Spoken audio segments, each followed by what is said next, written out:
Hola, bienvenidos a la clase número 4 del curso de ejecución de contratos de obras públicas con la nueva normativa de contrataciones del Estado.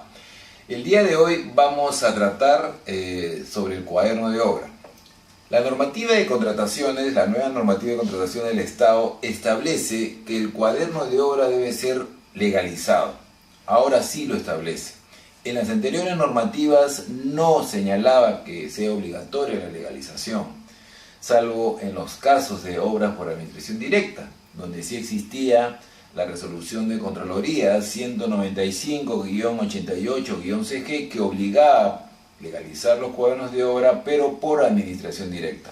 En cambio, en las obras de contrato no había esa obligación. Sin embargo, con la nueva normativa de contrataciones ya se establece que ese cuaderno de obra debe estar legalizado.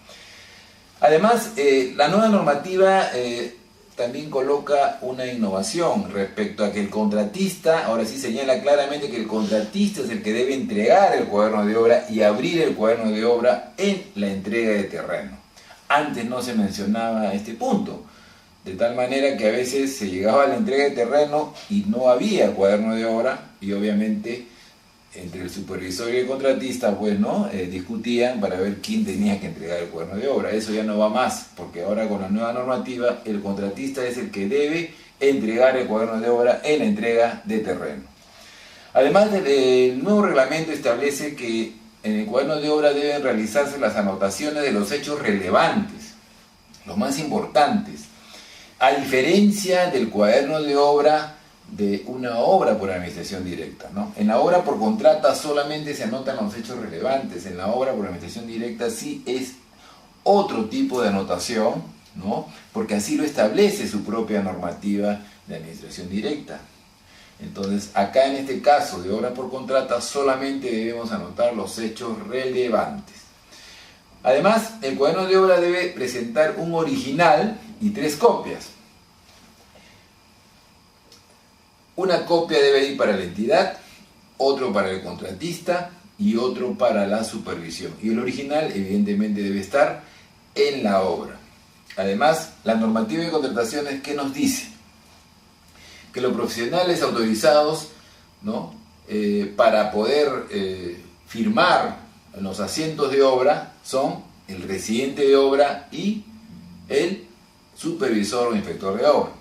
Además, la normativa establece que en cada una de las páginas del cuaderno de obra, estos profesionales autorizados deben firmar en cada una de las páginas. Ojo, que no estamos hablando acá de los asientos, estamos hablando de las páginas del cuaderno de obra. Y en los asientos del inspector o supervisor y del residente de obra, obviamente al final de cada uno de los asientos debe firmar los profesionales correspondientes, ¿no? Repito, ¿quiénes son los autorizados? El ingeniero, inspector o supervisor y el ingeniero residente.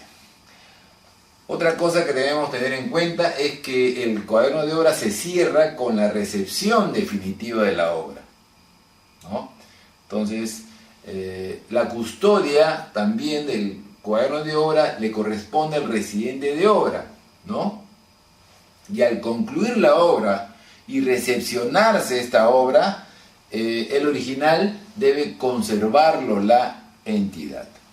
En este tema de la custodia debe existir un tema que hay que aclarar, de que este hecho no quiere decir pues, que el residente de obra tenga pues que no dar la accesibilidad al supervisor para que pueda anotar. La custodia debe ser tal de que permita al supervisor también suscribir o escribir en el cuaderno de obra. Entonces, evidentemente, si el residente de obra no permite que el supervisor acceda al cuaderno de obra, podría ser penalizado, ¿no? Como establece la normativa de contrataciones.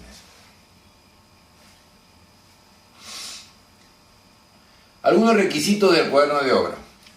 Según el doctor Álvarez Pedrosa nos señalan algunos requisitos, ¿no? Complementarios, evidentemente esto no está, ¿no? En la normativa de contrataciones, pero como una recomendación puede tomarse en cuenta estas afirmaciones, ¿no? Deben estar firmados al pie de las anotaciones para que tengan carácter de prueba y comunicación entre partes. Además, deben anotarse hechos relevantes y no citas legales. ¿Qué sucede? En muchos casos tenemos los cuadernos de obra, pero en los cuadernos de obra se anota un acontecimiento, un hecho, que puede ser una línea, y la cita legal son 2 páginas, entonces no existe pues una coherencia en ese aspecto. Es por eso que el autor Pedrosa dice claramente, ¿no? Tienen que anotarse los hechos relevantes más que las citas legales, ¿no? La cita legal puede citarse simplemente el artículo y el reglamento o la ley a que ese artículo quiere referirse, ¿no es cierto? Además, las anotaciones deben ser legibles, claras e inteligibles, ¿no? Caso contrario, no tienen eficacia jurídica. ¿Cuántas veces se han dado casos, por ejemplo, de que se han querido anotar o se han anotado asientos de obra, ¿no?, con una letra ilegible, nada entendible, ¿no es cierto? Y por ese motivo han corrido riesgo, ¿no?, de que al revisarse desde el punto de vista legal no iban a proceder, ¿no es cierto? Por ejemplo, asientos que generaban una adicional de obra podían poner en riesgo el trámite de la adicional de obra, o asientos en los cuales se colocaban los periodos de ocurrencia del causal podrían poner en riesgo una solicitud de ampliación de plazo, que con todo derecho el contratista podía pedirlo, pero por no entenderse claramente, ¿no?, los asientos del cuaderno de obra, podían poner en riesgo la solicitud de esa ampliación de plazo. Entonces, para que tengan eficacia jurídica, deben ser anotaciones legibles, ¿no? Se deben evitar espacios en blanco entre anotaciones, ¿no?, para evitar, ¿no?, cualquier intención de que se pueda llenar, ¿no?, esos espacios en blanco y generar pues una modificación de los hechos que realmente ocurrieron, ¿no? Para eso se puede trazar una raya horizontal al término de la anotación. Y en el primer folio del cuaderno de obra debe transcribirse el acta de entrega de terreno y otros datos como nombre de la empresa, monto del contrato, plazo de ejecución de obra. ¿Qué se debe anotar en el cuaderno de obra?, ¿no? Aquí tenemos una lista de todo lo que se puede anotar, ¿no? Fecha de entrega de adelanto directo, fecha de inicio de plazo contractual, proyectos de modificación de obra, causales de adicionales o deductivos de obra, cambio de supervisores, avance físico semanal, resultado de pruebas de control de calidad, posibles ampliaciones de plazo, sustentando sus causales y de concretarse el número de resolución de aprobación, paralizaciones de obra, incumplimiento de avances parciales, fecha de término de ejecución de obra, resolución de conformación de comisión de recepción de obra, transcripción de actas de recepción de obra, levantamiento de observaciones con su acta, ¿no? Todo ese tipo de acontecimientos se puede anotar en el cuaderno de obra. Esto a nivel de sugerencia, evidentemente. Ustedes deberán considerar cuáles son los hechos relevantes, ¿no? Pero lo que se observa claramente es que se anota hasta cuándo, hasta incluso el levantamiento de las observaciones.